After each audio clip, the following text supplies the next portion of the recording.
अब आप ध्यान से समझिए कि गलती कहाँ हो रही है। कि जब हम कहते हैं, सुनते हैं, पढ़ते हैं, उसके अनुरूप आचरण नहीं करते हैं।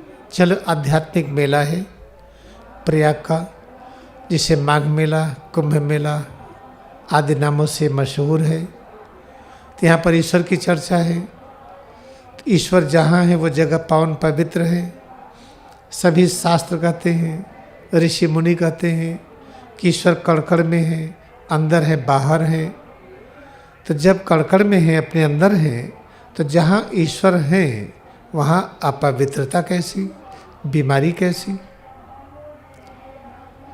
जब ईश्वर की उपस्थिति अपने अंदर है तो अपने अंदर जो कुछ हमें अनुभव होगा, खड़े होने पर, बैठने पर, चलने पर, काम करने पर, विश्राम करने पर, सोने पर, जगने पर, स्वप्न देखने पर, सभी प्रकार की अनुभूतियाँ ये ईश्वरीय अनुभूति होंगी। क्योंकि ईश्वर जो सर्वशक्तिमान है, जब सर्वशक्तिमान विद्यमान है स्वरूप में, तो स्वरूप में जितने तरह की अनुभूतियाँ होंगी वही होंगी, उसके अतिरिक्त और कुछ भी संभव नहीं है। लेकिन यह न पढ़ाया जाता है, न घर में, न स्कूल में, न कॉलेज में। पढ़ाया क्या जाता है? सुख दुख पढ़ाया जाता है कि पवित्र अपवित्र। अब आइए, जो पानी है जिससे नहाते हैं हम, जब पानी से नहाते हैं हम, तो नहाते क्यों हैं? अगर पवित्र है तो नहाने की क्रिया क्यों करते हैं? इसलिए पानी एक पवित्र तत्व है। इस हाथ को, इस पैर को, सिर से पैर की उंगली तक के स्वरूप को पवित्र तत्व के जितने डायमेंशंस हैं उनसे मिलाना पड़ता है। तो पानी से मिलने के लिए नहाते हैं। पानी से कोई पवित्रता का लेना देने का कोई संबंध नहीं है, याद रखिए। और जो साबुन क्यों लगाते हैं? क्योंकि साबुन में जितने प्रकार के तत्व हैं प्रायः हम उनसे दूर रहते हैं। तो नियम बना दिया गया कि भाई नहाते समय साबुन लगा लीजिए। ऐसे ब्रह्मांड में जितने तरह के तत्व हैं उन सब से मिलन करना पड़ता है। क्योंकि जो अमर तत्व हैं वो अनगिनत तरह से प्रकट हो रहे हैं। वही हाइड्रोजन गैस के रूप में है, ऑक्सीजन गैस के रूप में है, वही हीलियम गैस के रूप में है, वही मरकरी के रूप में है, वही गोल्ड और प्लेटिनम के रूप में है, वही विष और अमृत के रूप में है। अपने शरीर में सभी प्रकार का विष है और सभी प्रकार का अमृत है जिसे कहते हैं। हर चीज़ स्वरूप में विद्यमान है। जब स्वरूप की अनुभूति को, जिसे हम भ्रम से, भूल से, कड़ा ढीला कहते हैं, सुख दुख कहते हैं, अब हम उसको बदल दें, सारी अनुभूति को पवित्रता की अनुभूति कहें। बस नहीं सहन होता है तो ठीक है, अपनी पोजीशन बदल लें, लेकिन उसे हम सुख दुख कहना बंद करें। इस तरह से अपने जीवन में आचरण करें कि जो परमात्मा जहाँ हो वहाँ पर सुख दुख नहीं हो सकता है, वहाँ परमात्मा अनुभूति होगा। परमात्मा का गुण क्या है? सर्वज्ञता, संपूर्ण ज्ञान, सर्वशक्तिमान, अमर, परम शांति, परम आनंद। तो जो हम अनुभव कर रहे हैं ये वही है, लेकिन इसका नाम सुख दुख रख दिया गया, इसे शरीर कह दिया गया, इसे नश्वर कह दिया गया, इसे नश्वर कह दिया गया। सब लोग देखिए, जब कलिकाल था, कलिकाल उस समय जब ईसा मसीह भी आए थे, जब कहे कि सब नश्वर है तो कहते हैं, जिसे नश्वर कहते हैं इसको आप डिमोलिश कर दीजिए, हम 3 दिन में फिर इसको प्रकट कर देंगे। 3 दिन में प्रकट किया उन्होंने। वही नहीं, स्वामी तेश्वर गिरी प्रकट हुए, लाहिड़ी महाशय प्रकट हुए, महाअवतार बाबा प्रकट हुए, कृष्ण भगवान प्रकट हुए। आप भी प्रकट हो सकते हैं, यह अभ्यास करेंगे तब।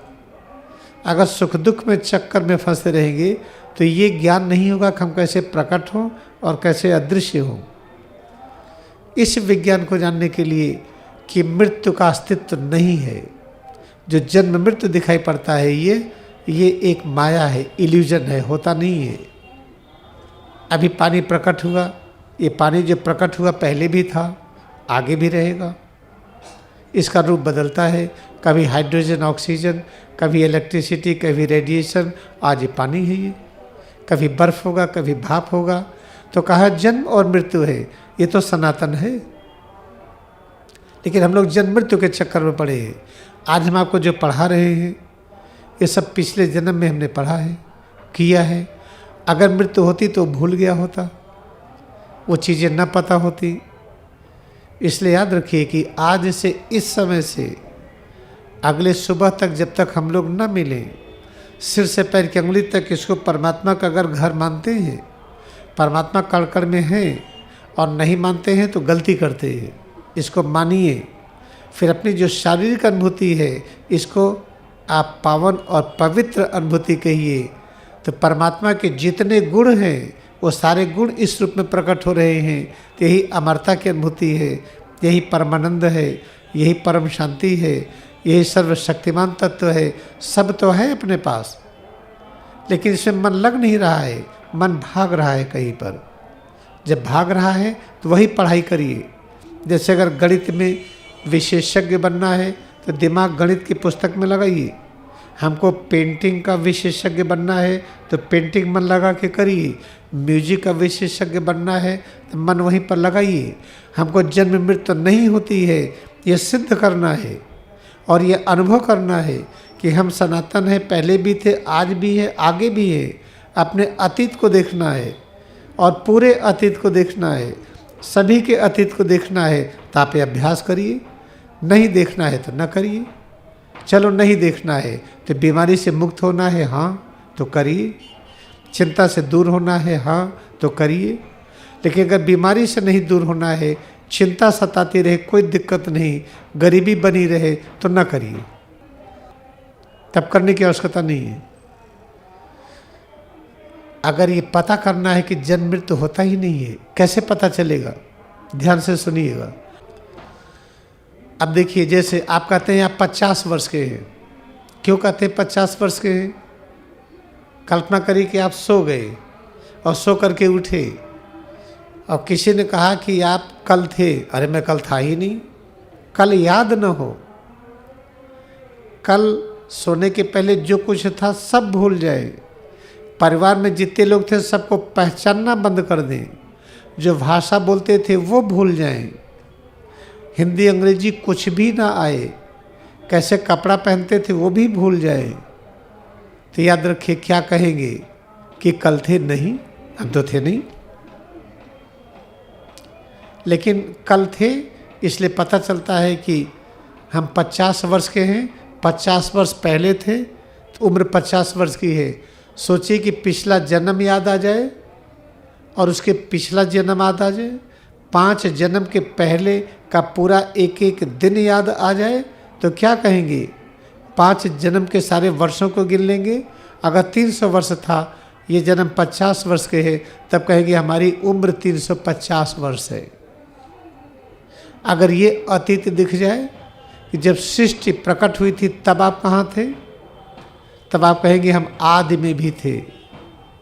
अगर आदि में, प्रारंभ में दिख जाए तो कह देंगे आदि में थे और आज भी हैं। हम तो मरे ही नहीं, तो जन्म का कहाँ प्रश्न है? अगर आपको अतीत अनुभव करना है प्रमाण के साथ, प्रमाण क्या होगा? अगर पिछले जन्म में डॉक्टर थे तो डॉक्टरी किताब पलटेंगे, तुरंत याद हो जाएगी। इंजीनियर थे, इंजीनियरिंग किताब लाइए, तुरंत याद हो जाएगी, रिवाइज हो जाएगा।